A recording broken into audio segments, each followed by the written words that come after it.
En la clase de hoy vamos a continuar estudiando eh, el movimiento ondulatorio de las ondas transversales. ¿Sí? Entonces vamos a continuar.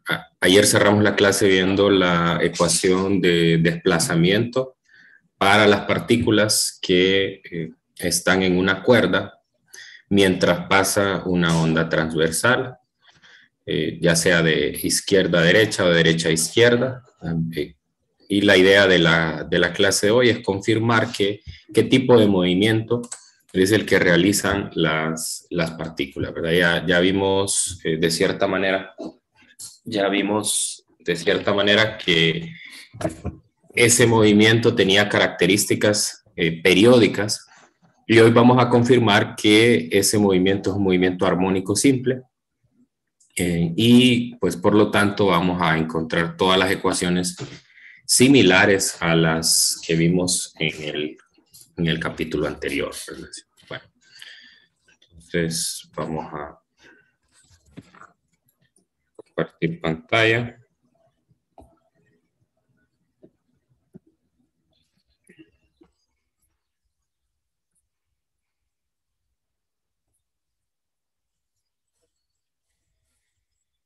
Y vamos a revisar en lo que nos quedamos ayer.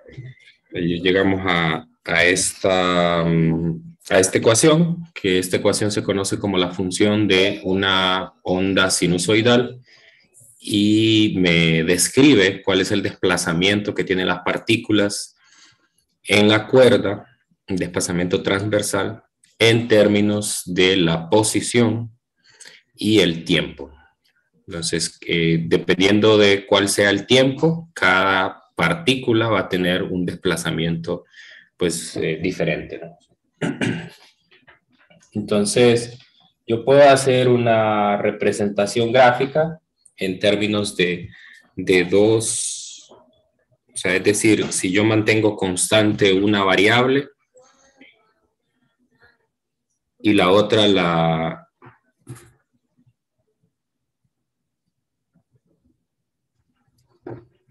Okay, entonces, si yo hago una gráfica donde tengo la posición en y el tiempo, entonces veré una gráfica de tipo sinusoidal, ¿no? Va a ser más corta.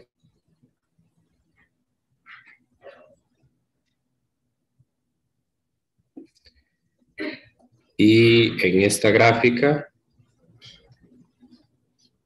el tiempo entre dos crestas o dos valles consecutivos, pues es el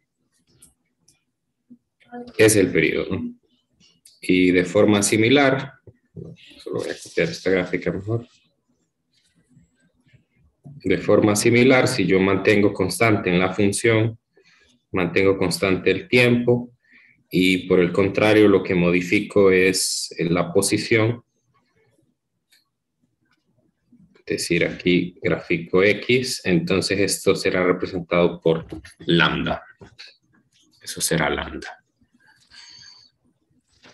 Okay. Entonces, como ven, hay dos variables de las que depende la función de onda, y entonces una depende de la posición de las partículas en la cuerda, y la otra depende de el paso de la onda, ¿no? El momento en el que va pasando la onda. Ok, entonces lo primero que quiero encontrar es cómo es la velocidad transversal de las partículas, de las partículas de la cuerda.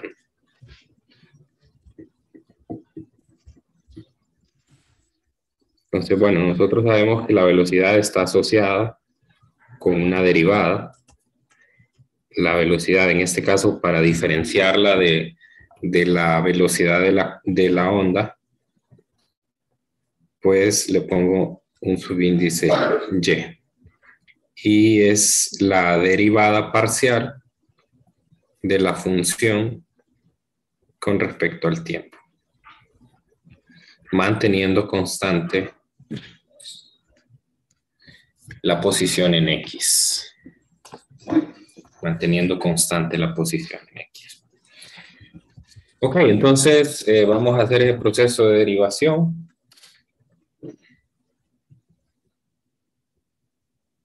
Y la velocidad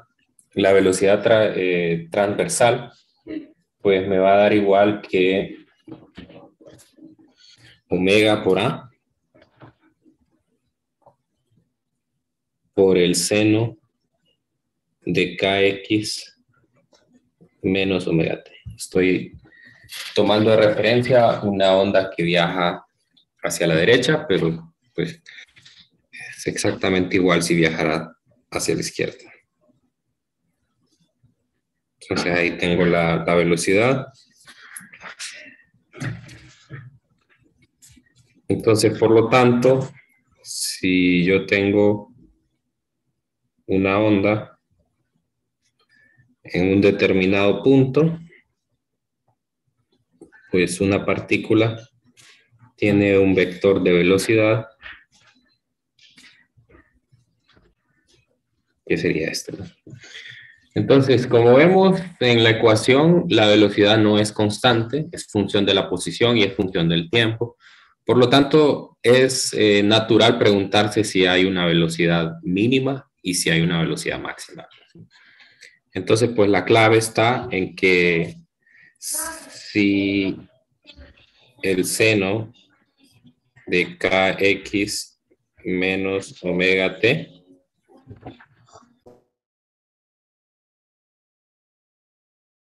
entonces, si este seno tiene un valor de 0,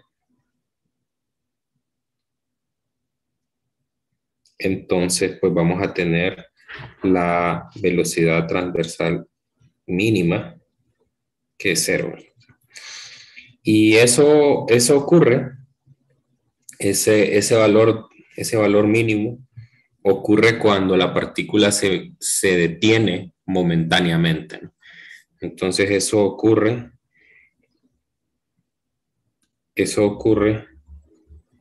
en x igual a más menos c. O sea, en los valles o en las crestas. Cualquiera de las dos.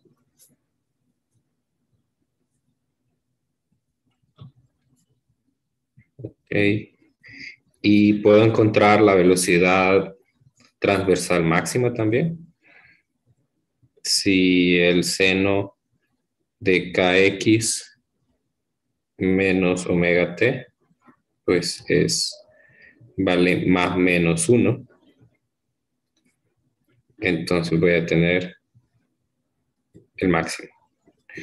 Entonces si vale más menos 1, entonces voy a tener más menos omega por A. Y esto ocurre cuando va pasando por el punto de equilibrio. Bueno, aquí le estoy poniendo, corrijan esto, no es X, es Y. Es Y.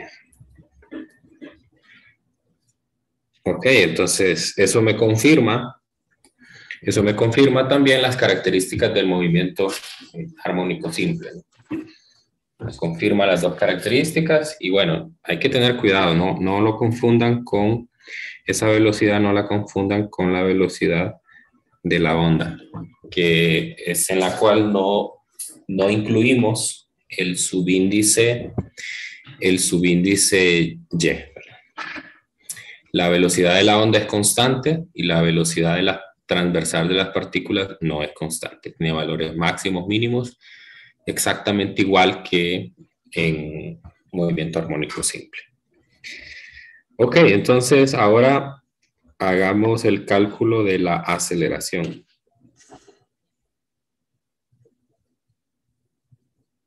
La aceleración. Entonces, en el caso de la aceleración de las partículas, Pues bueno, es la segunda derivada, ¿no? La aceleración en y es la segunda derivada parcial de la función y con respecto al tiempo. Deme un momento.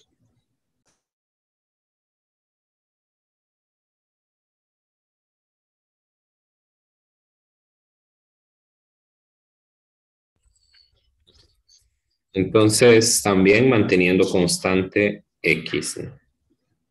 Manteniendo constante x. Ok, entonces, si yo hago esto, pues tengo que derivar la ecuación anterior y obtengo menos omega cuadrado por a coseno de kx menos omega t.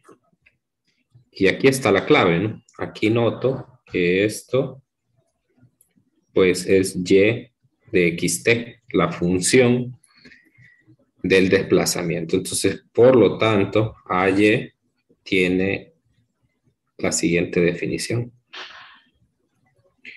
La segunda derivada del desplazamiento con respecto al tiempo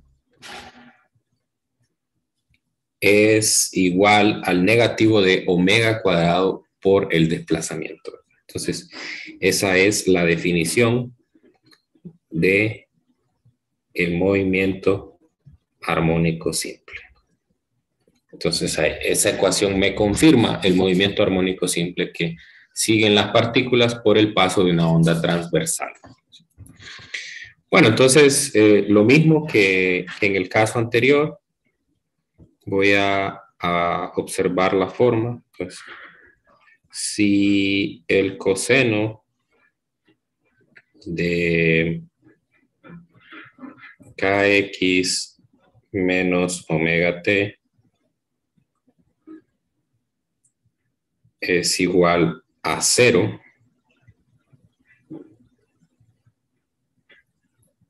entonces tendremos la aceleración en y mínima, que es igual a 0. Y esto ocurre en x igual a más, no, en y igual a más menos a, en las crestas y en los valles, ¿no? Y si el coseno de kx menos omega t es 1 o más menos 1, entonces tengo el máximo que sería omega cuadrado por a en y igual 0. A ver. Ah, no, está malo esto. Esto es en 0 y esto es en más menos a. Ahí estamos. Okay, entonces ahí tengo los dos resultados y pues me confirma que hay un movimiento armónico simple. Hay un movimiento armónico simple en el paso de una onda sinusoidal por una cuerda, ¿no? Las partículas siguen ese movimiento. Bueno, entonces eso nos abre la posibilidad para otro tipo de problemas en los cuales, además de preguntarnos características de la onda, como la longitud de onda, la frecuencia, pues también me pregunten qué pasa con las partículas de la cuerda, ¿verdad? ¿Qué pasa con ellas?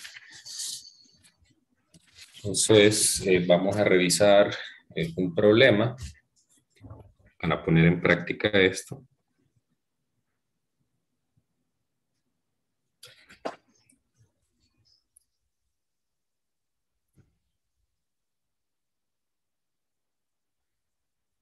Un problema sencillo.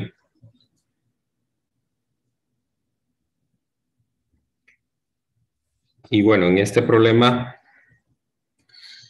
el ejemplo lo vamos a ver con una ola en el agua, un lago. Entonces, una onda de agua que viaja en línea recta en un lago queda descrita por la ecuación que está ahí. Entonces, primero puedo sacar de algunos datos de esta función. Puedo ver que aquí está la amplitud, que aquí está el número de onda y que aquí está omega, ¿no? Y esto significa que se va moviendo hacia la izquierda. Ahí puedo ver directamente esos 4 datos de la onda. Entonces,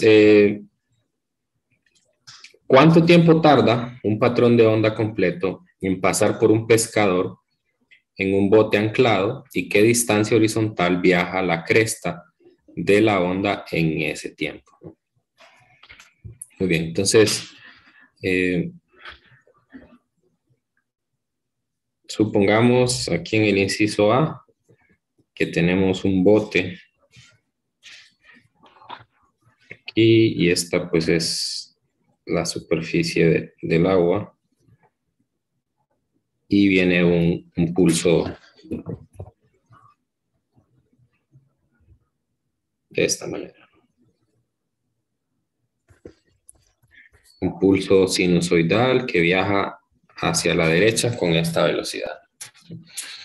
Entonces, pues lo que me están pidiendo es cuánto tiempo tarda un patrón de onda completo en pasar por un pescador en un bote anclado.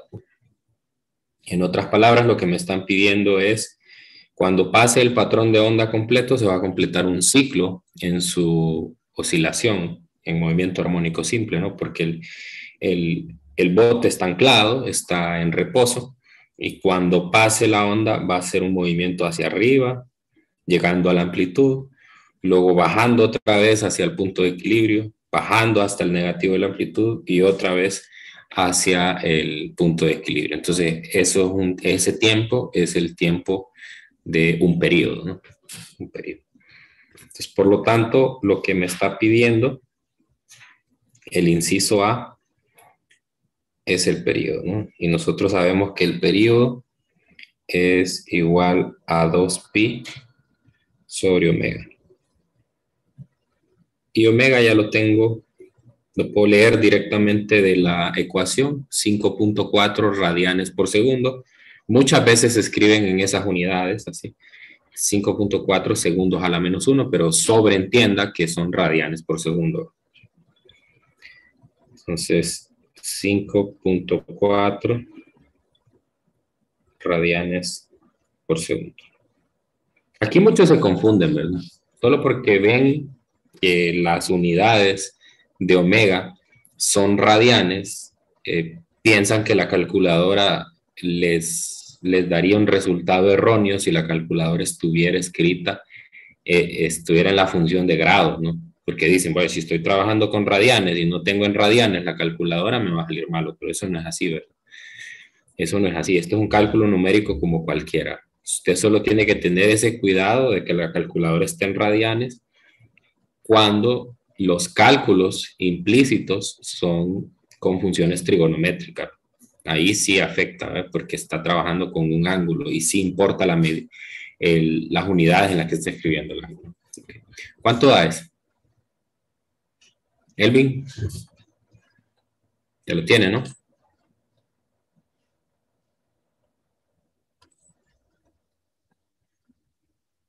1.16.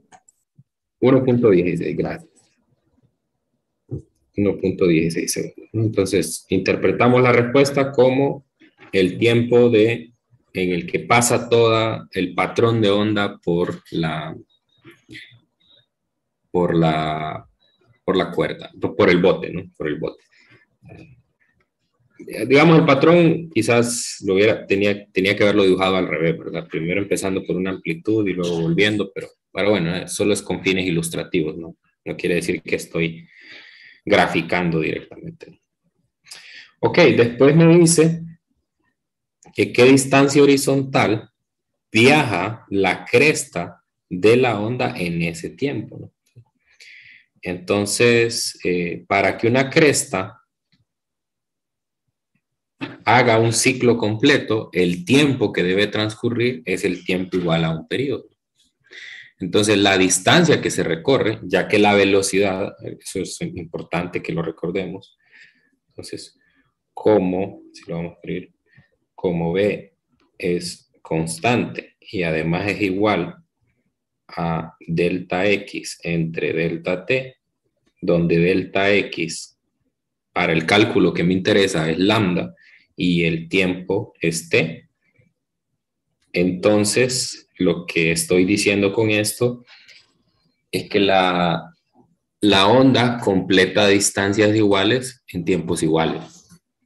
Esa es la característica del movimiento con velocidad constante. Bueno, entonces, en ese tiempo, ¿qué distancia va a completar? Pues esta de acá, justamente, ¿no? Al tiempo 1.16 segundos, que es el periodo, le corresponde una distancia lambda, ¿no? Entonces, lo que me están pidiendo es lambda.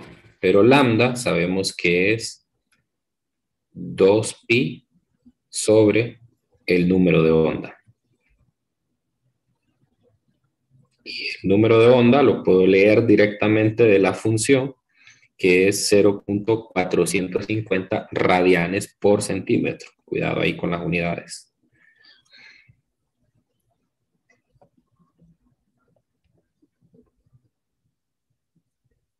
Radianes por centímetro. Entonces, pues para que el resultado me dé en metros, bueno, no necesito que me den metros, ¿verdad? Es decir, lo puedo calcular así.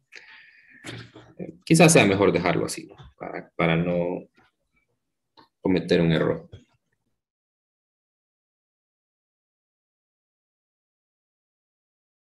Bueno, avancen con este cálculo, denme un minuto.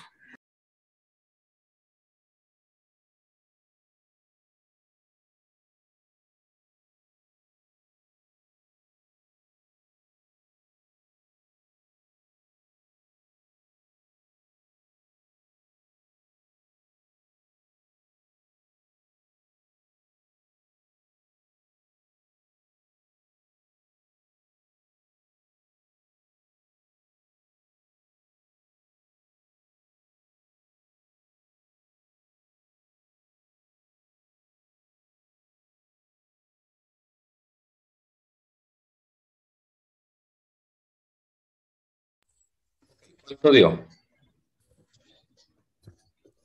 13.96.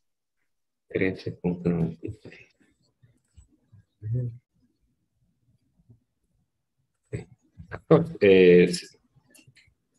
Sí, 14, ¿no? 14 centímetros.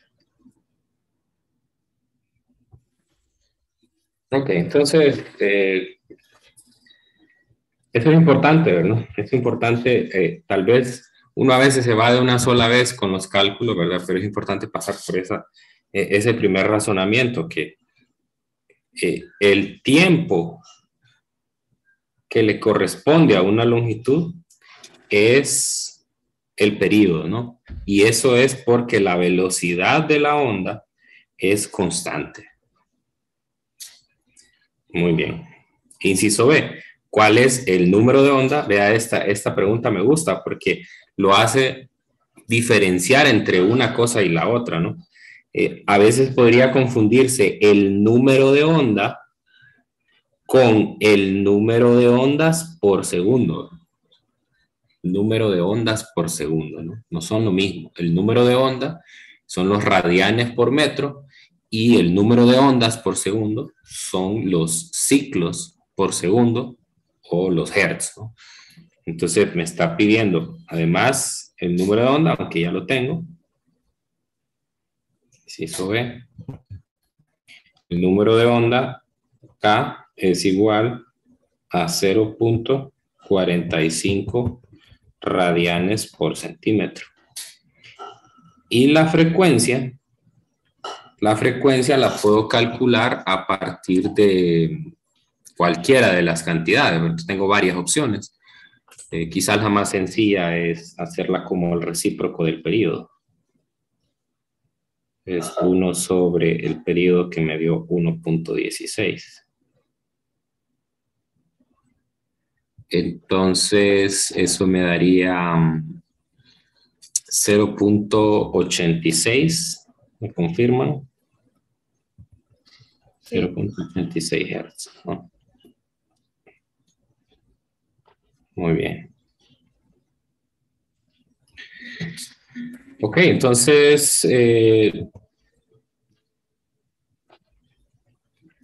ahí tengo el inciso B. Sencillo, ¿no? No tengo que calcular. La idea nada más es diferenciar entre una cantidad y otra y que no la vaya a confundir, ¿no? Luego me dice en el inciso C qué tan rápido pasa una cresta de onda por el pescador y cuál es la rapidez máxima de su flotador de corcho cuando la onda provoca que éste oscile verticalmente, ¿no?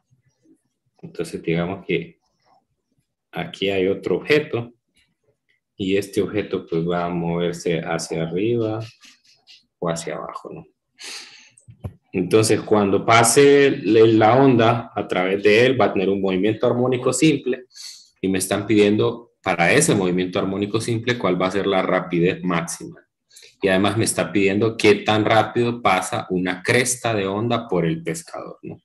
Entonces ahí me está pidiendo primero esta velocidad y la máxima.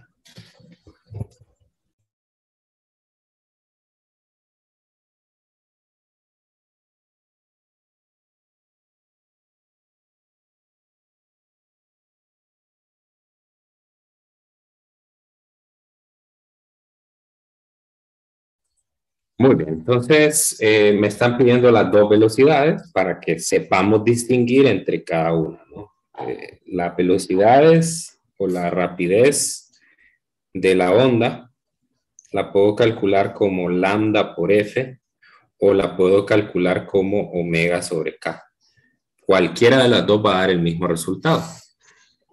Entonces, en este caso, pues ya que tengo la función de onda, me conviene más, pues, sustituir de una sola vez esos valores, ¿verdad? Porque omega, pues, es 5.4 radianes por segundo y K es 0.45 radianes por centímetro.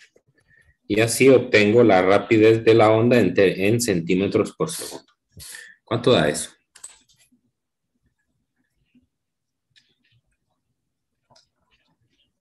12. 12 centímetros por segundo, ¿no? Y bueno, lo que trata de decirme es no lo confunda con la otra cantidad. Es decir, esta es la velocidad del pulso, pero no lo vaya a confundir con esta otra velocidad, que es omega por A por el seno de kx más omega t. ¿Y cómo calculo el máximo? Entonces en el máximo el seno toma el valor de 1. Por lo tanto, esto sería omega por A. Y el omega, ya vimos que es igual a 5.4 radianes por segundo. Y la amplitud, pues ya me la da la función, es de 3.75 centímetros. Pues la idea solo es aquí, el problema es sencillo en términos matemáticos, ¿verdad? Pero tiene un objetivo bien claro, tiene el objetivo de que usted no confunda las cantidades y que sepa, viendo los valores numéricos que obtiene de cada uno, vea que no son las mismas. Por ejemplo, la idea aquí es que compare el 12 centímetros por segundo, que es la velocidad o la rapidez constante de la onda, con, ojo, aquí me hizo falta ponerle el máximo con la máxima, ¿no? ¿Cuánto da esto? Me da 20.25. 20.2 centímetros por segundo. Entonces vea la diferencia. Aún el máximo que es un valor fijo, ¿verdad?, de la velocidad transversal, no coincide con la velocidad de la onda, que es constante, ¿no? Y lo mismo pasa en el inciso B. El número de onda no es lo mismo que el número de ondas por unidad de tiempo o por segundo. O sea, son problemas sencillos matemáticamente hablando, pero que trata de reforzar el concepto y que usted no se confunda con las cantidades que están ahí. Bueno, no sé si hay alguna pregunta. Espero que haya quedado claro. No es algo tan complejo esto. Pero bueno, si hay alguna observación, alguna curiosidad que tengan, una duda, pues este es un buen momento.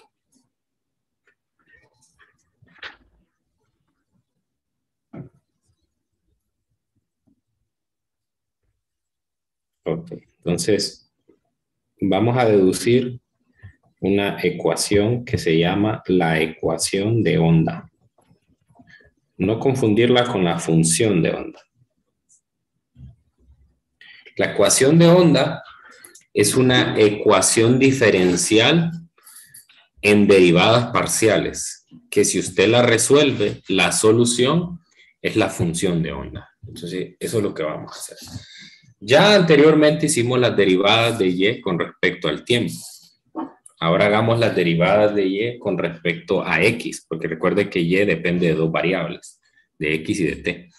Que estas cantidades que voy a encontrar no son ni velocidad ni aceleración. Por ejemplo, si yo calculo la parcial de y con respecto a x, entonces el resultado que voy a encontrar no es la velocidad, ¿no? Entonces la parcial de y con respecto a x me quedaría, vamos a ver, me quedaría k por a por el seno de kx menos omega t. Y aquí sí me aparece un signo menos, a diferencia de la derivada temporal. Y si calculo la segunda derivada de esto con respecto a x, entonces me va a quedar menos k cuadrado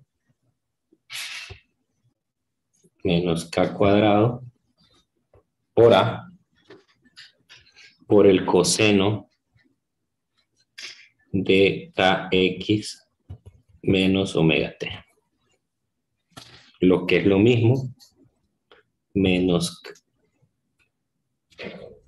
k cuadrado y de xt.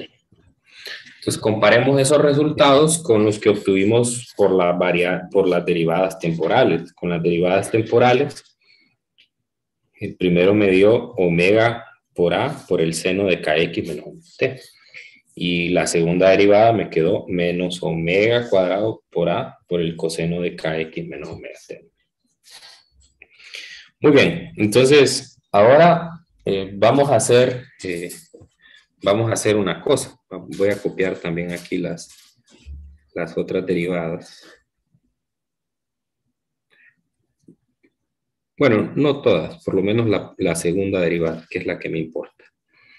La voy a poner aquí, la segunda derivada de y con respecto a t. Esa me había quedado menos omega cuadrado por a por el coseno de kx menos omega t, lo que es lo mismo omega cuadrado por y de xt. Muy bien. Entonces le voy a llamar a esta ecuación la número 1 y a esta tercera la ecuación número 2. Entonces, vamos a hacer una cosa, vamos a dividir la ecuación 1 entre la ecuación 2. Si yo divido 1 entre 2, me va a quedar en el lado izquierdo la segunda derivada de y con respecto a t entre la segunda derivada de y con respecto a x cuadrado. Y del lado derecho me quedaría, vamos a ver, creo que me faltó un signo menos aquí. Un menos. O sea, el menos se cancela, ¿no? Entonces, del lado derecho, solamente me quedaría omega cuadrado entre a cuadrado. Porque si se fijan, me queda y en el numerador y denominador, se cancela. Se cancela. Ok, entonces luego voy a ordenar diferente esto. Voy a pasar a multiplicar esa derivada de x al lado derecho y voy a mandar la constante que me queda en el lado derecho, la voy a mandar al lado izquierdo. De manera entonces que me queda la segunda derivada de y con respecto a x igual a k sobre omega. Voy a utilizar la propiedad de los exponentes aquí para escribir un solo exponente por la segunda derivada de y con respecto a t. Entonces, ¿qué es esto que está aquí?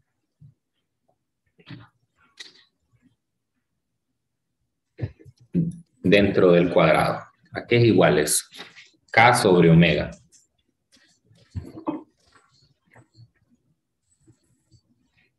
¿Qué es K sobre omega? O bueno, ¿qué es omega sobre K? También. ¿Lo recuerdan?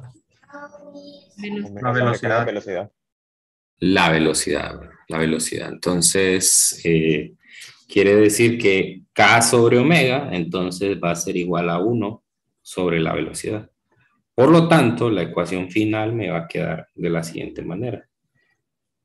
Sería la segunda derivada de y, que depende de x y de t, con respecto a la posición x, es igual a 1 sobre b cuadrado, segunda derivada de y con respecto a x y t, y a esa ecuación es a la que se le llama la ecuación de onda. Esta es una ecuación diferencial de segundo orden en derivadas parciales. Probablemente la mayoría de ustedes no ha tenido un curso de métodos matemáticos, que es usualmente donde se ven los estudiantes de la licenciatura en matemática. Ellos no llevan esta clase, pero ellos tienen un curso que se llama así, ecuaciones diferenciales en derivadas parciales, y ahí aprenden todas las técnicas. Pero bien, para los estudiantes de ingeniería usualmente hay una clase que se llama métodos matemáticos. En esa clase les van a enseñar a resolver este tipo de ecuaciones. Y el método que se utiliza para resolver esta ecuación es el método de la transformada de Fourier, que es similar al método que se utiliza con las ecuaciones diferenciales ordinarias con la transformada de Laplace.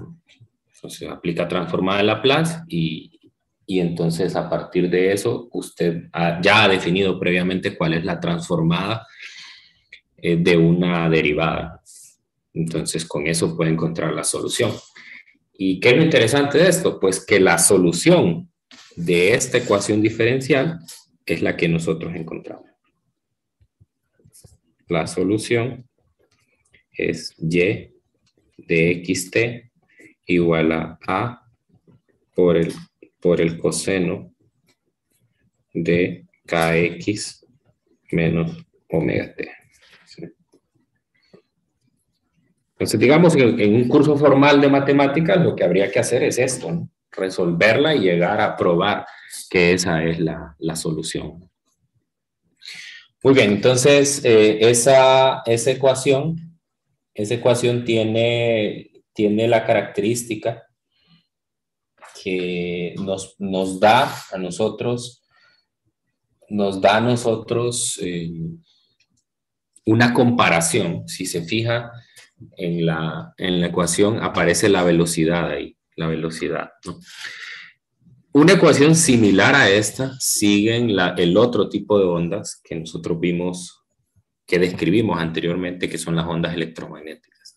Sin embargo, para ellas ahí, en lugar de aparecer 1 sobre b cuadrada, aparece aquella velocidad muy famosa en la física, que es la c minúscula, la velocidad de la luz.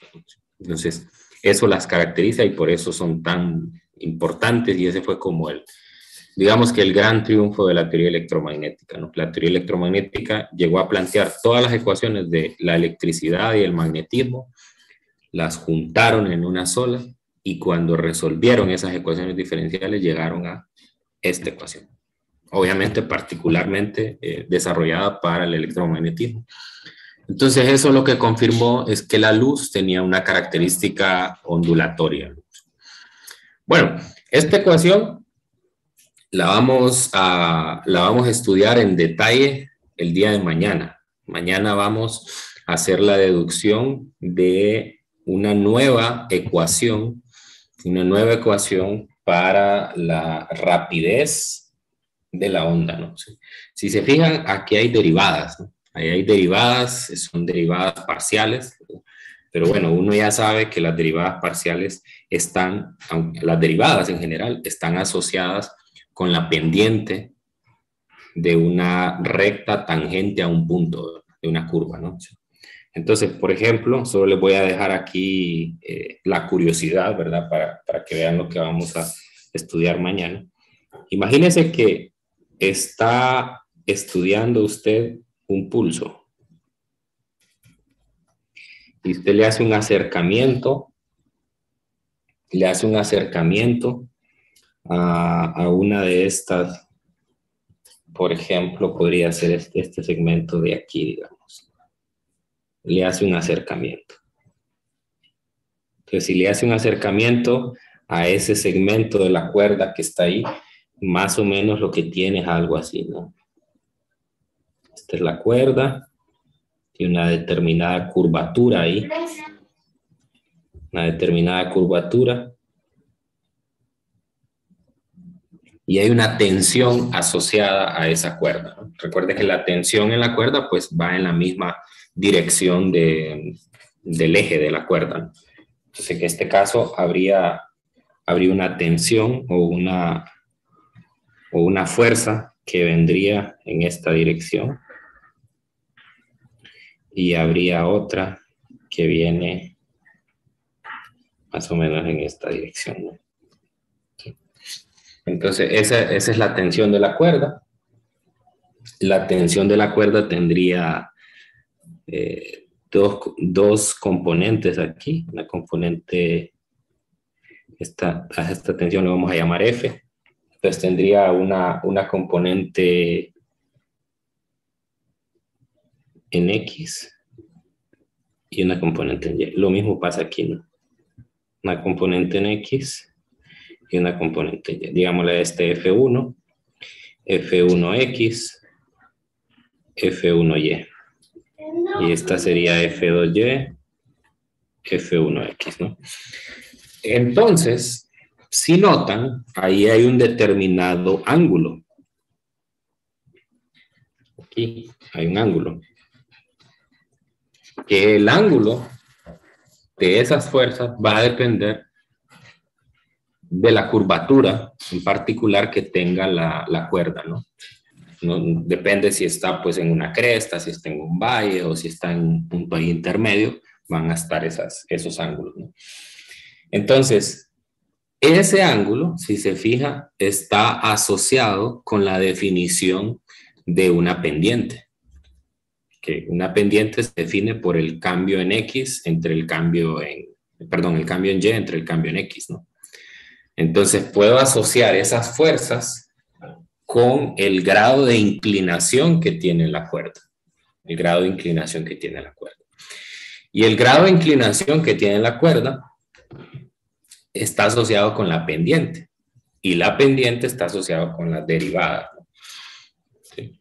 Entonces, eso es particularmente lo que nosotros vamos a hacer. Vamos a utilizar esa ecuación que tengo arriba, que es la de la ecuación de onda. Si se fija, aparece la velocidad y aparecen las derivadas, ¿no? Aparece la derivada espacial, y la derivada espacial está asociada con una inclinación. Entonces, por ahí voy a encontrar una relación entre la velocidad de la onda y la tensión de la cuerda. La tensión de la cuerda, ¿sí? Además, van a estar asociadas ahí, obviamente, si ustedes fijan, aquí solo hice un segmento de la cuerda, ¿no? Entonces, ese segmento tiene una masa, ¿no? Entonces, también va a aparecer por ahí la masa, ¿no? Muy bien, entonces, solo les dejo ahí como un adelanto de lo primero que vamos a ver mañana. Entonces, mañana hay que acordarse bastante de la clase de cálculo, ¿sí? Sobre todo de la definición de la derivada. Acuérdese de la definición de la derivada. Es decir, si usted tiene una función f de x, entonces la derivada de la función con respecto a x se define como el límite cuando delta x tiende a 0, ¿de qué? Vamos a ver si se acuerdan. ¿Se acuerdan? Cálculo 1.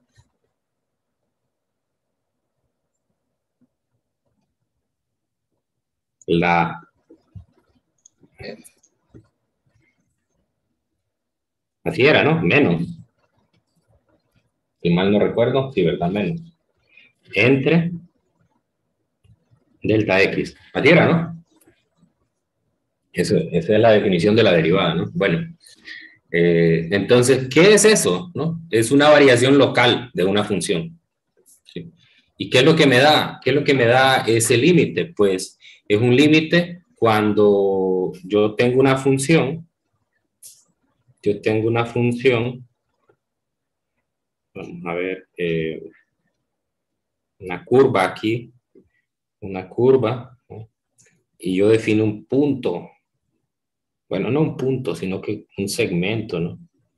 Que ese segmento es ese delta X, ¿no? Entonces, si ese delta X se hace muy pequeño, tiende prácticamente a 0, entonces básicamente esos dos puntitos los estoy uniendo en uno solo.